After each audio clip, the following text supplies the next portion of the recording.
Hi, I'm Ashley. I'm Jen. And I'm Sarah, and we are Unabridged, the podcast where teachers take on books. Join us each week for bookish episodes and check out our website, unabridgedpod.com, where you can find lots of new bookish content every week. Find us on Instagram, Facebook, and Twitter at UnabridgedPod and message us there or see our website to get plugged into the Unabridged community. You want opinions about books? We've got them.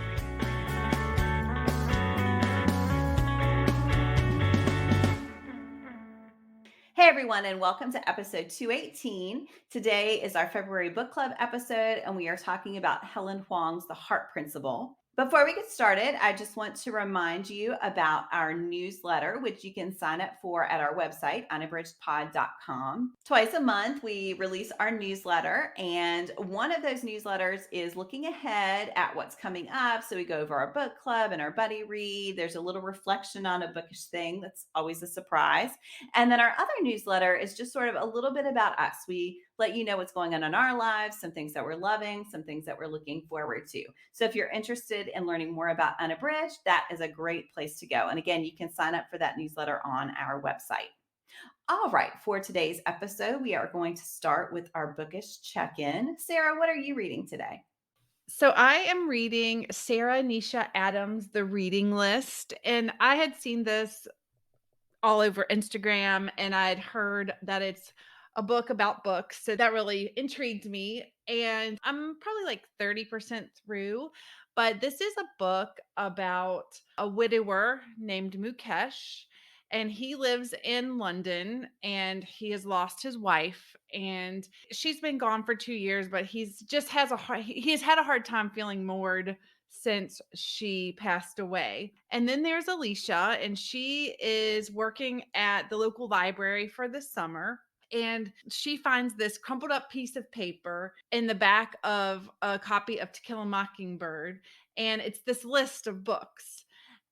And Mukesh comes in, and he has never been to the library. He had found a book that his wife had not taken back to the library. So he ventures out to the library, and he wants to feel close to his wife again. So he tries to ask about a book recommendation, and Alicia is just really kind of rude to him because she doesn't really love books.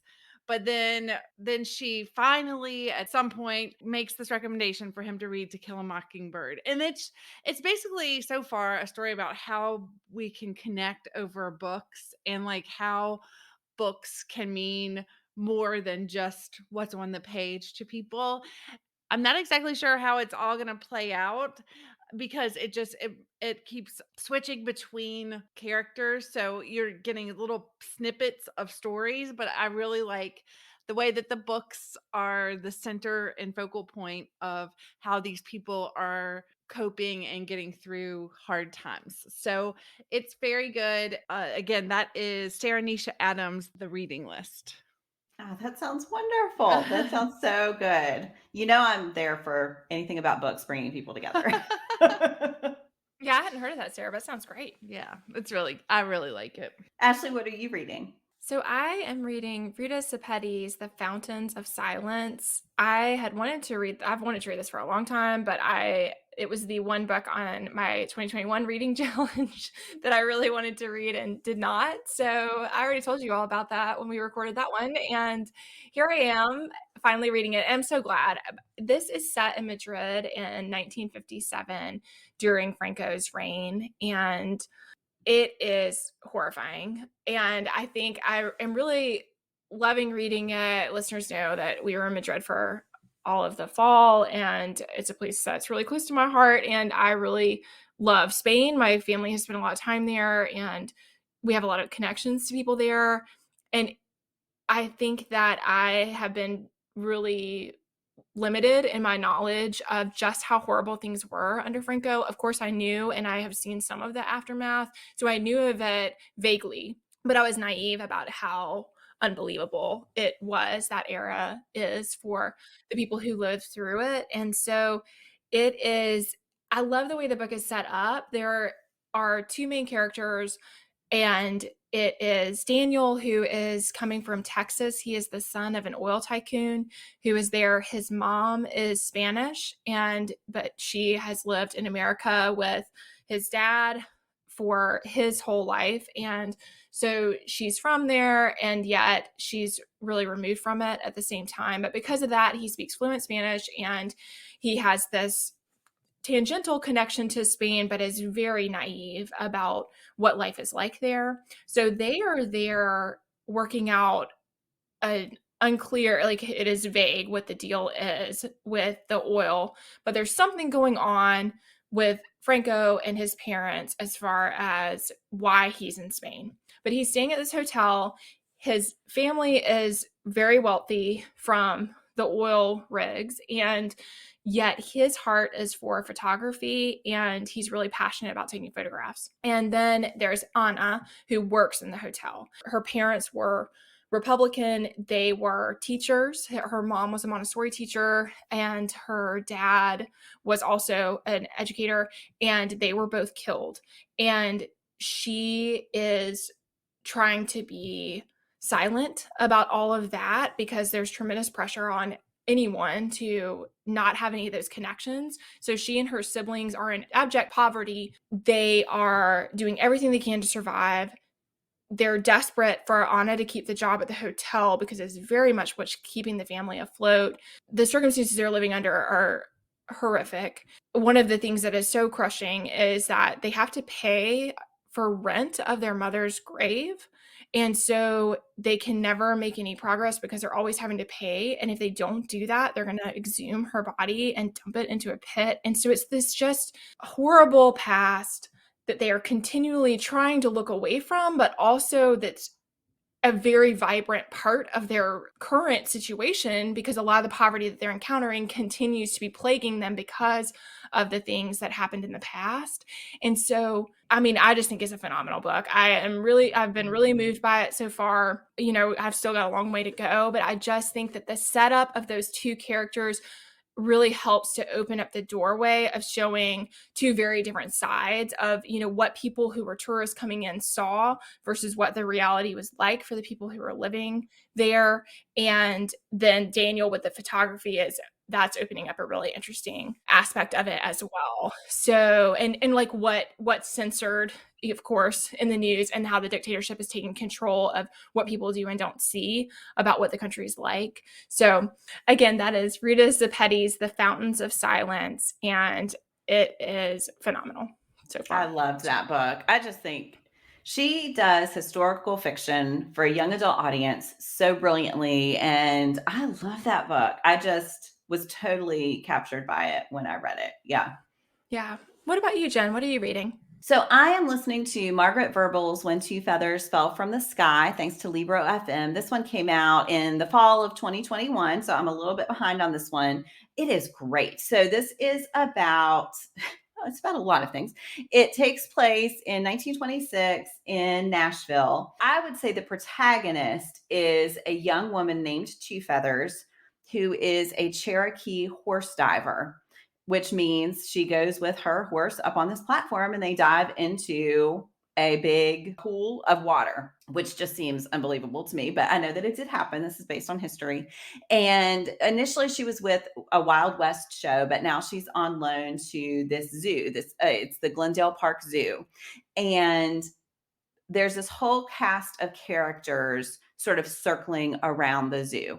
There's one character named Hank who helps care for the animals, and you see how much he loves the animals. There's a hippo, there's this huge tortoise that is really, really old. There are lemurs, and he just has this great way with them. He is Black, and his family owns a lot of land, but they are in this weird, you know, it's 1926. So they're in this weird limbo between being well respected by the community, but he still does deal with racism.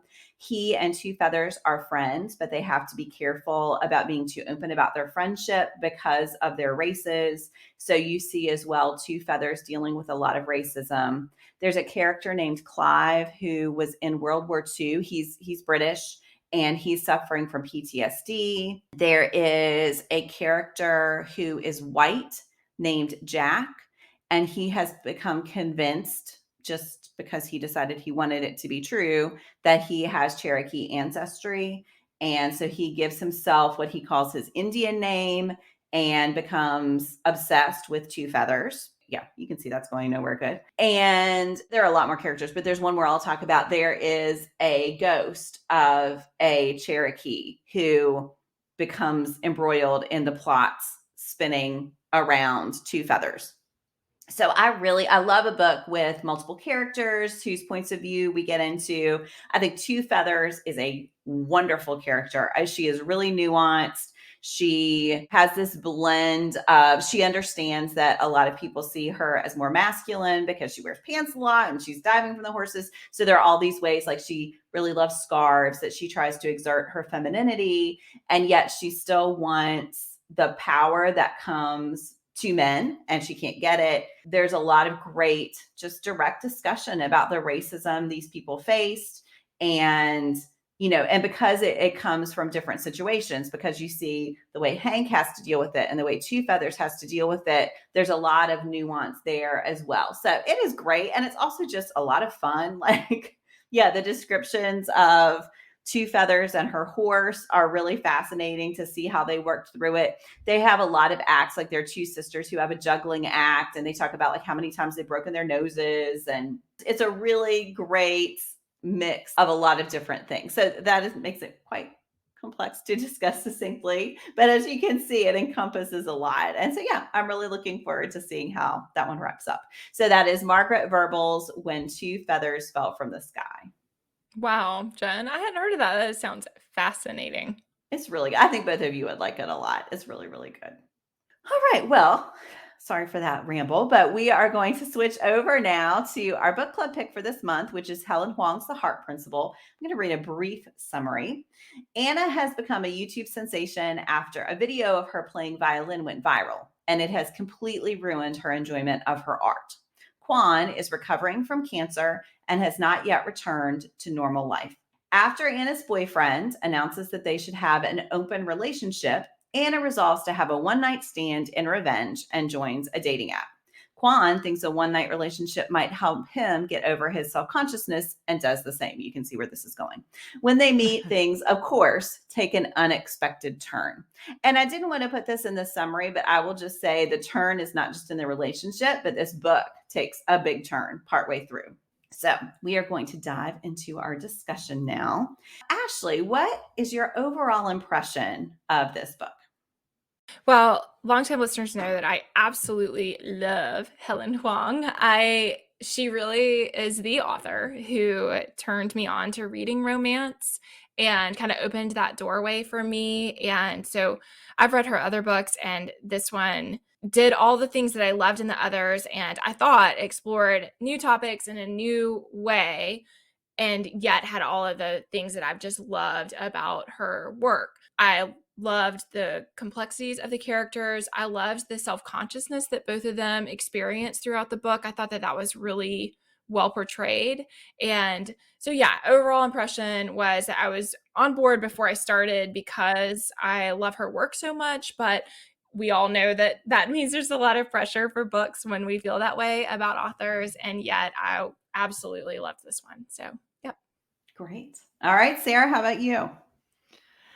I enjoyed this one. I think I talked about last week about feeling like I might have some romance book fatigue, and I think like when we discussed the hating game, and also this one, I've found myself getting frustrated when there are two grown-ups who clearly like each other, but they have put this arbitrary constraint on the relationship where they only are going to be able to see each other for a finite amount of time.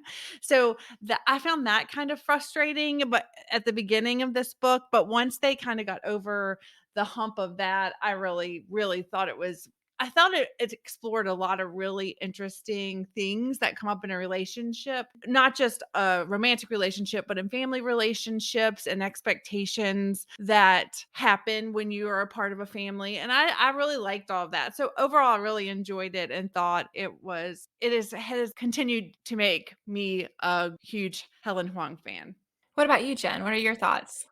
I really loved it as well. So I will say, going into this one, there had been some buzz on Instagram that some people did not like this one as much as her first two books because they felt, I will just say, so there's a part where Anna's father has a stroke and it becomes a long-term care situation. And there's a lot of discussion of he doesn't have a living will in place, and there's a lot of discussion of whether he wants to continue to live and whether they're doing what he wants. So anyway, because of that, a lot of people, they were almost putting out like warnings on Instagram that be careful, this is not the same type of thing that you've read before with Huang, which I did not find to be accurate. I feel like in all three of her books, well, this is the third, she deals with serious issues, maybe different types of serious issues than this one, but I felt like it was clear from the beginning that she is a romance author who has some issues that she wants to write about, and that the romance is not just going to be focused on the romance, but on these people's whole lives.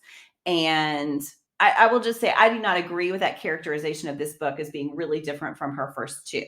With that said, I loved it. I just think she has such a knack for building chemistry between characters without making their whole character about the chemistry. Still, again, considering them to be whole people who have whole lives that they are working through, and that their romance needs to fit into the rest of their lives, and that sometimes their lives need to change a little bit because of the romance, and because beyond the romance, just because of their ongoing romantic relationship or their relationship with this new partner. So yeah, I loved it. And I know we're going to dig into what worked for us a little bit, but yeah, I just felt like it was consistent with what I love about Huang, not a departure from that. I don't know how you all feel about that, but I thought that was Yes. really interesting Yeah. that people felt that. Yeah, I think that that's what works for me with her writing. And so I agree that this is a different issue than some of the other things that she's covered, but it's consistent with the complexities that are normally explored in her work. Absolutely.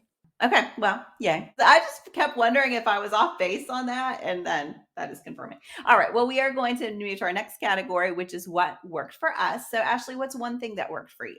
So, something that I absolutely loved, there were tons of things that really worked for me here, but something that I absolutely loved is the way that things did not tie up neatly the second that Quan and Anna clearly loved each other.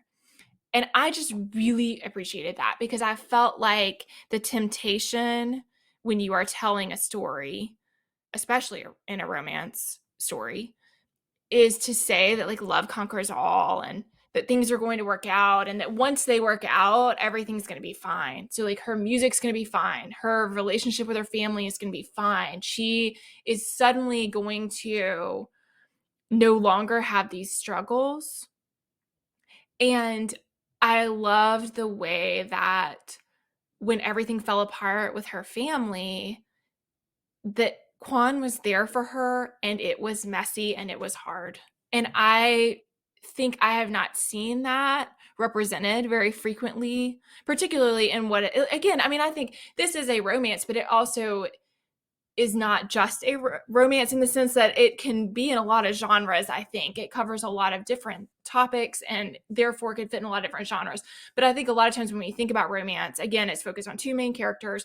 It's really about the two main characters getting together. But I felt like there was so much more with Anna's mental health, with her relationship with her family, with Quan's recovery from cancer and learning to live with his new reality and the ways that his body changed. And I felt like all of that stuff continued to be complicated even once they had kind of worked through their constraints of their relationship with the things that you were talking about, Sarah, some of which did feel arbitrary limitations. And even where Quan got so fed up with her, with Julian, in some ways that did feel a little hard for me to believe because I felt like he understood her so well that I was surprised that even though of course he would be hurt, I was surprised that he couldn't understand how she couldn't face her family to be able to confront them in that public way. So some of that, I felt like, okay, like let's work it out. But I just appreciated how even once all those things were worked out, Anna still struggled to play. she still was struggling with really dark thoughts, having a really hard time, and that instead of suggesting that those things should be fixed by the relationship, Quan found a way to be with her through it. That part was probably one of my most favorite things about the book. Yeah, I agree 100%. In fact, I would have read more at the end, like the aftermath of them getting together. The aftermath sounds like a bad thing. Anyway, the part that came after I would have read more. Like I Yeah. almost felt like it was a little rushed because she was worried that readers wouldn't want to read that much after, and I would have read 100 more pages about that because I think, and again, maybe that's problematic because I know the definition of a romance is that you have a happily ever after, and if you go much past that happily ever after, maybe that's challenging the genre conventions, but I don't think so. And I think it was so well done. And it was so, I just like to see couples have to work through realistic things. And I really liked that too. Yeah. Sarah, how about you? What's one thing that worked for you? Well, it has to be Anna and Quan together. I loved that how before she met him, I love the discussion about her masking when she was with her therapist and her realization that she has never been herself in front of anybody but Quan, and the way that he accepted her and loved her for exactly who she was. I just thought that was really beautiful, and I thought that's what I like about a romance, is that it felt very believable. It didn't feel like they were kind of symbols of what a romantic couple should be. And it kind of goes back to what you all were saying about the fact that they had to work through things, which is real in a relationship. I mean, it's almost like when you fall in love, that's the beginning point, not the end point. Right. And That's Right. right. I feel like a That's lot of right. times romance, it's like the falling in love is the end point. But like, I really liked how she explored. I mean, almost half the book, they had realized they loved each other, but then there were all these other things to work through. And I really loved that. Can I just say, when they watched the nature documentaries together, that is one of my favorite things ever. I thought that was so sweet. And it was very small, but it was also both of them being vulnerable and showing this dorky thing to the other person. And I have to say, so I want to go back to, I think, Sarah, you talked about the one night convention. It can be annoying. The thing that worked for me about that was that each of them was feeling so vulnerable Yeah. that that was a way they could protect themselves from feeling like they were ready to commit and the other person wasn't. And because their characters were so well developed, I thought it gave them the freedom to develop that Anna and Quan thing that is just so sweet. Yeah. Whereas if they had that kind of shell up where they were like, oh my gosh, this is going to be a long-term thing, maybe they couldn't have been as open to that chemistry. I don't know. But yeah, I love them together. They're so sweet. Yes, I think they are so sweet together. But for me, the one thing I agree that I get fed up with those conventions really fast, Sarah. But the thing that did work for me with a one night stand was particularly with Anna and the masking. I Mm-hmm. did believe that only in this set of very clear parameters for her could she be like, I'm going to be true to myself, especially because she's trained herself her entire life not to be. And that part was really painful to me. I thought it was really well done in the book, that just you can see how hard it would be to find a way forward with her family once she realizes she spent her entire life being a different person for their benefit. And so that did work for me in the sense that I believed that then she could love Quan in a very different way, because for the first time in her life, and the more she has that experience, the more she can contrast it with the rest of her life, with Julian, with her parents, with her sister, to see like, oh my gosh, what my therapist said is true. And I really am doing this all the time, every day. And so like that really worked for me. What about you, Jen? What was something that worked for you? So I really appreciated the portrayal of Anna's relationship with her sister Priscilla. And it was painful and horrible, but I thought it was so important for us to understand who Anna was and how she had become the person she was, to have this older sister who did not see Anna and had these expectations that she had set up for Anna that created the masking and all of these high expectations I think Anna would have had for herself anyway, and then Priscilla just piled on. And I also like that Priscilla was not necessarily a villain. You could see that she put pressure on herself too. Like I could see a book being about Priscilla and helping us to understand how she came about. And I also really liked that there was not this neat resolution to their relationship, that Anna just had to accept the fact that she was going to have to move on and not reach the kind of understanding with Priscilla that she wanted. I thought that moment, that part where over and over Priscilla refused to accept Anna's new understanding of herself as being on the spectrum, that she diminished it, that she almost made it into a joke, was so frustrating and so hurtful and felt so real. Like I felt like I could exactly see it playing out like that, but it was so hard for Anna to get there herself. And then it made so much sense to her and helped her understand herself. And then I love that her mother contrasted that even with all the problems she'd had with her mom came to understand how that could explain so many things about Anna that then could help them have this closer relationship. Anyway, I just thought all of that was really powerful. It was really hard to read, but I thought it was really well done because I do think it just rang true. Yeah. Yes, and I loved that scene with her mom, and I appreciated when her mom said, "You were autistic," and I read all these things, and it helped me, recognize these patterns I'd seen your whole childhood. But I appreciated how Huang showed both parts. That sometimes the reception is like your mom, like her mom is in the story, where it's like a light bulb turning on, and other times it is a stark refusal to accept the truth, and seeing that play out with Priscilla. And I just loved that. And I loved that there was hope that things would work out and move forward, but that it wasn't simply that everybody in her family suddenly was like, oh. And I love that her mom was seeing a therapist and that she started to see the value of that. And it was just so nice to see that her mom was willing to grow and change instead of digging her heels in. So I appreciate that we saw both parts. We saw Priscilla, who was digging her heels in and still adamantly refusing to open her eyes. Mm-hmm. And yet we saw the mom who was so ready to change. Yeah. All right. Well, we will move on now to our next category. This is a quote to discuss. Ashley, what quotation would you like to share? It was tough for me to narrow it down. And I will say I listened to this one thanks to Libro FM. And I usually read Huang's work, and I thought the audio was great, but there were so many times I wanted to write down the quotes. And so the one that I chose is, "It's like pricking yourself with a needle. Do it once and you're okay.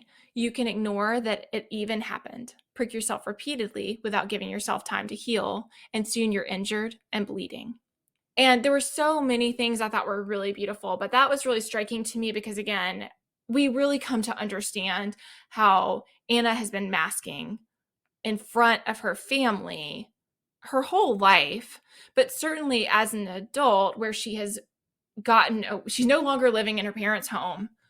So she does have her own space. She is able to be more herself outside of this dynamic, that then when she's suddenly back home and caring for her dad, it is going to be excruciatingly painful because she is suddenly doing something that she was able to do in a much more isolated way. She's now doing all the time, every day.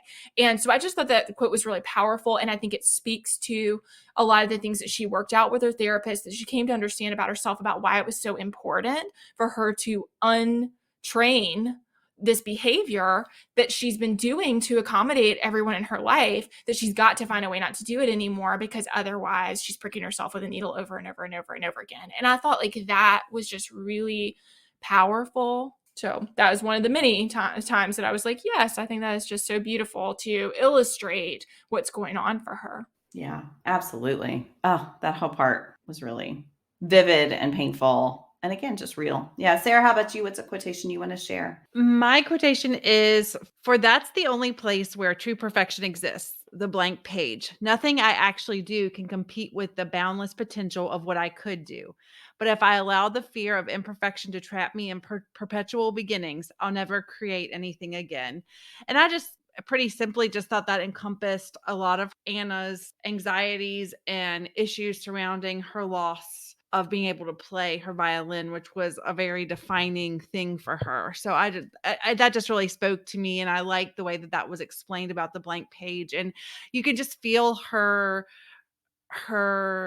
frustration when she's trying to play, but then she's in her head and she's hears one wrong thing and she keeps going back to the beginning. I thought all that was really powerful and a great explanation of kind of what was going on inside her head when she's trying to. I liked how she said that people would say just get over it or just play through, and then I thought that was a really good illustration of how it was working in her mind and why she couldn't just push through and finish the piece. So I really like that. What about you, Jen? What's your quote? Yeah, mine is going to be along the same lines, but so mine was, because it's art, you can't please everyone. The second you change it so one person likes it, you'll lose someone who liked it the way it was before. Isn't that what you've been doing as you go in circles? You have to learn how to listen to yourself again, to be yourself. And I thought that was powerful, both because of the place of art in the book, but also because that's true of Anna's entire life, her entire personality. She needs to figure out who she is and to be herself. And because her art was such a part of her relationship and of how she communicated with her family, that complexity of the fact that, Priscilla is going to get her a new violin and not even ask her if she wants one, that Priscilla just expects her to play at this horrific birthday party that they held for her father because, daddy loves that piece, and cannot see how just horrific asking her to do that when she knows what she's been going through with her art, when she knows that Anna is having these conflicted feelings about her dad. So that I think art is such a part, her violin is such a part of her identity at the beginning. And also the fact that the way she went viral was because people were surprised that she was talented because of the way the video opened and the way you see that play into her vulnerability of this thing Priscilla wants her to take advantage of because she's famous. And Anna feels so self-conscious because that fame is built on, well, you look like this klutzy idiot and look, you're really talented. And so just the way all of this comes to affect her art and her ability to play, and that journey for her to figure out how to do things for herself, whether it's her art or just saying the truth, is so powerful. I loved all of that. Yes. That part worked so well for me. And then the struggle with how to care for people that we love. Both of those things I thought were just so well done in the book. And then Kwan's part, where with the deal and the merger and all that stuff, like that was a minor part of the larger book, but I loved seeing him work through all of that. So I felt like so many of the issues in the book were so powerful. And they are situations where things are really complicated. Right. And I love what you said, Sarah, that like in some ways, I think that Hoang gets the reader to go beyond, like, why can't she just play the piece? Mm-hmm. Because I do think that at first that could be a cursory feeling, is like, yeah, why can't she just keep going or play a different piece or whatever? But then because of the way we're able to see that part of her, we really get a good idea of why it's so complicated and how it ultimately winds up being all tied together too. Mm-hmm. And I want to say, we haven't talked about this, and I was looking at our pairings. I don't think it's going to come up. I just want to acknowledge the fact that Hoang deals with Kwan's recovery from testicular cancer so well, because I think there's so much tied up in that particular illness with his sexuality and with the fact that he's chosen not to have the implants, but then how that makes him feel self-conscious and all of the fear he has in having a relationship again. I just felt like that portrayal is so sensitive. And I just didn't want to get through this whole discussion without acknowledging that. And there's one other romance author, Chloe Liese, who I think deals with things that are potentially embarrassing for characters that they don't want to talk about. So in her last book, With You Forever, she talks about a character who has IBS that really impacts every part of her life. And so I appreciate so much authors who can write about romance and write about real life situations that people have to work through to get to have romances, to have relationships. Anyway. Yes, I just want to add on a tiny bit there. Just that I loved, even within, and we won't get all graphic here, but I just want to say that even within sex, that there's this idea that like there's a right way to be and there's a right way to feel things, and we do have these conceptions in society that some things are right and some things are wrong. And so I loved all of that too. So I think it tied into Kwan's recovery from cancer and him feeling like his body's supposed to look the right way and that there's a wrong way and a right way. And then with Anna and like what brings her pleasure and what doesn't, and how she is so humiliated by that. But because of that, like that she would rather, again, it's all about masking. And so for her, yes, she is on the spectrum and she's working through that. But I think also there's just this idea that all of us think there's like a right and wrong way. And because of that, we do all these things that we assume are correct, or that people are going to think we're weird and that we should be humiliated or embarrassed. And same with the documentaries. I think there's so many times where it's like that is who you are as a person, and yet there's like a shame that she wants to watch the documentaries and chat about those and like some other show, and I just loved that. I loved that about being true to yourself, and I felt like that was a huge part of the book, finding a way to work through what is the way you really are. There's so much to talk about with this book. It's going to be an epic chat. We started this episode saying it would be short, and we're not headed in that direction. Anyway, all right, we will move on now to our pairings. Sarah, what book would you recommend as a pairing for this one? I'm going to recommend Jasmine Guillory's The Wedding Date.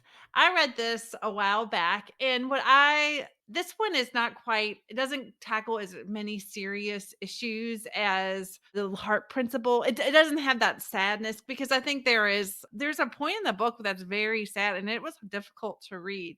So this one focuses more on the relationship and the romance. But what I think what makes it a good pairing for the Heart Principle is Guillory, like Hoang, that they write, and like people from other books that she write, other romances, show up. So like in the Heart Principle, Michael and Stella were from another Hoang book, and I really, really like that. So so Jasmine Guillory does this with her Wedding Date series. This book is about Alexa and Drew, this is also reminds me a bit of Kwan and Anna's relationship. They are in an elevator and end up going to a wedding together. I mean, they were complete strangers, end up going to a wedding together. They live in different parts of the country, but they have this really amazing time at the wedding. And then they go their separate ways, and then they can't stop thinking about each other, and romance ensues. So I just felt like there were some similarities, and I just really loved this book when I read it. And I wanted to, we've talked about it on the pod before, but I just wanted to again talk about it. And it's number 1 in this Wedding Date series. So that is Jasmine Guillory's, and it is The Wedding Date. Yeah, I've got to read that, Sarah. Oh, Ashley, you're gonna love. Yeah, because you read the I've only read one, right? I've only read Royal Holiday, which I absolutely loved. But I will read that soon and report back, because that sounds amazing. Ashley, how about you? What's your pairing? So longtime listeners know that Talia Hibbert is my other go-to romance writer. I absolutely love her work, but I couldn't pass up the opportunity to use this pairing because I just feel like it tackles a lot of similar issues of exploration of being on the spectrum as an adult and what that can look like. So this is Talia Hibbert's Act Your Age, Eve Brown. And I absolutely love this whole series, the Brown sisters. But I think what works, and exactly what Sarah was saying about Guillory and Hoang, you have the characters who come in and out of the different books. And so the other sisters are in this one as well, but it doesn't matter the order. This is book 3, and you could start with this one. But in this, Eve is trying to get her life together. She feels like everybody thinks she's flighty and that she can't keep a job and that she doesn't have a clear plan. And so in an effort to seem to her family like she has a job, she kind of stumbles her way into a bed and breakfast, and in a town, like she's like driving back from her parents' house, and she's like, I am going to get my life together. and so she goes into this bed and breakfast, and they're hiring a chef, and there is a very gruff innkeeper, Jacob, who is very upfront with people, and she is everything he does not want in a chef, and yet his friend kind of pushes him into going ahead and hiring her because they are at crisis point and absolutely need somebody in the kitchen for the bread and breakfast. And so because of that, Eve starts working there, and it is hilarious. It is really fun to read, but like Hoang's book, I love that Jacob and Eve are both really complicated people who have real lives. They have real problems they're working out that are beyond the constraints of the relationship. I've felt like the part that is really similar is the discovery that you are on the spectrum as an adult. And so I'm trying not to give too many spoilers, but you do know right up front that Jacob is autistic. He says that whenever he meets people. He's very upfront about it.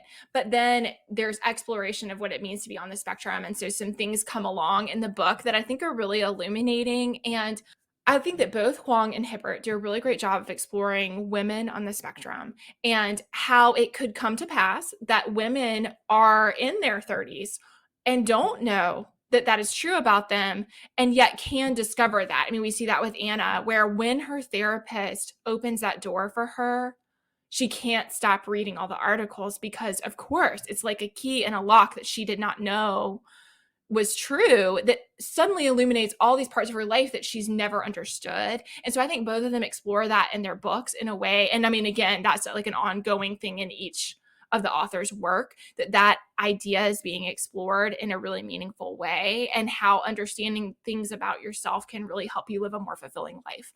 And so I think that is really true. I also think both of them are really sex positive in their books, very body positive. And so I think you see those explorations as well.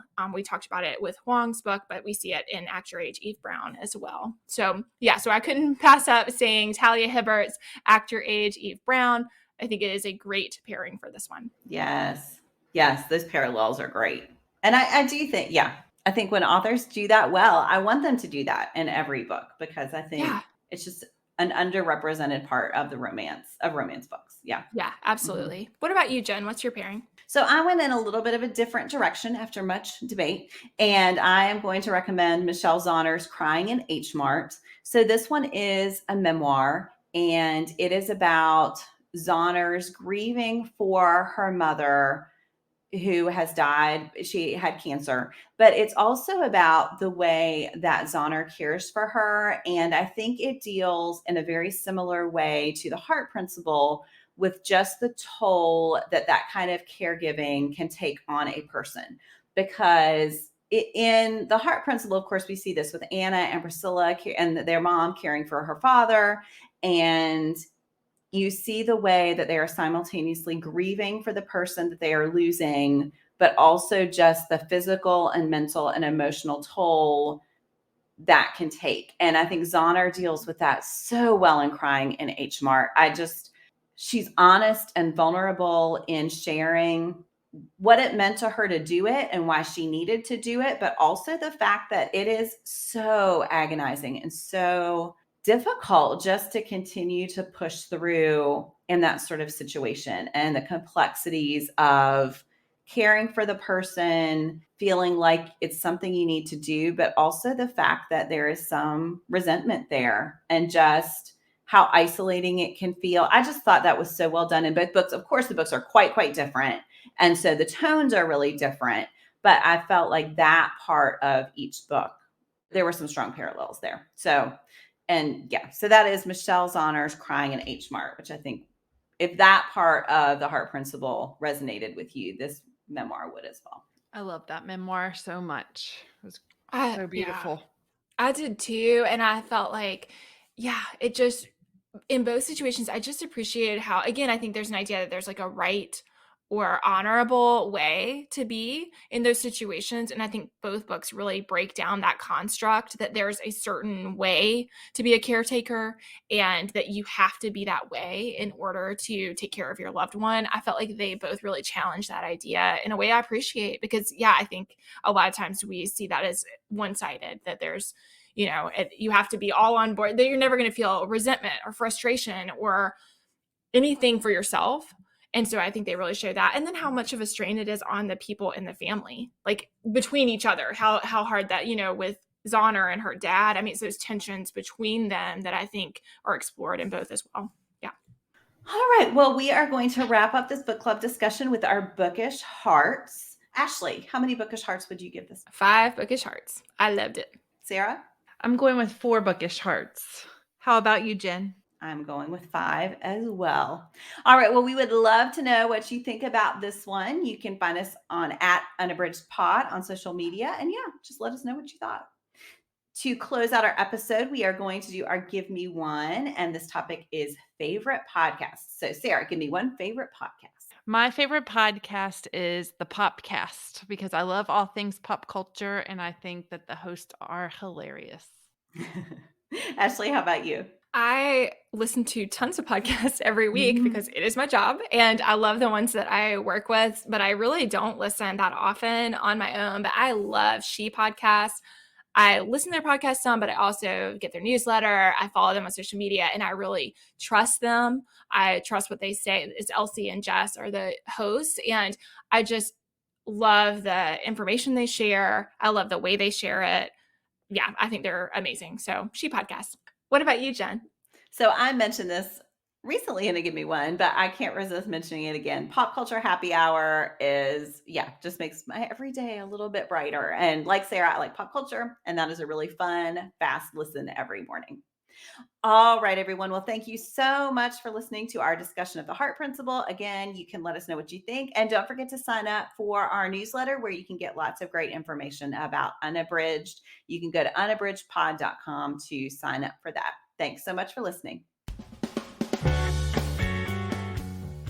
Do you have comments or opinions about what you heard today? We'd love to hear them. You can find us on Instagram, Facebook, and Twitter @UnabridgedPod or on the web at unabridgedpod.com for ways to support us. To get more involved, you can sign up for our newsletter, join a buddy read, or become an ambassador. Thanks for listening to Unabridged.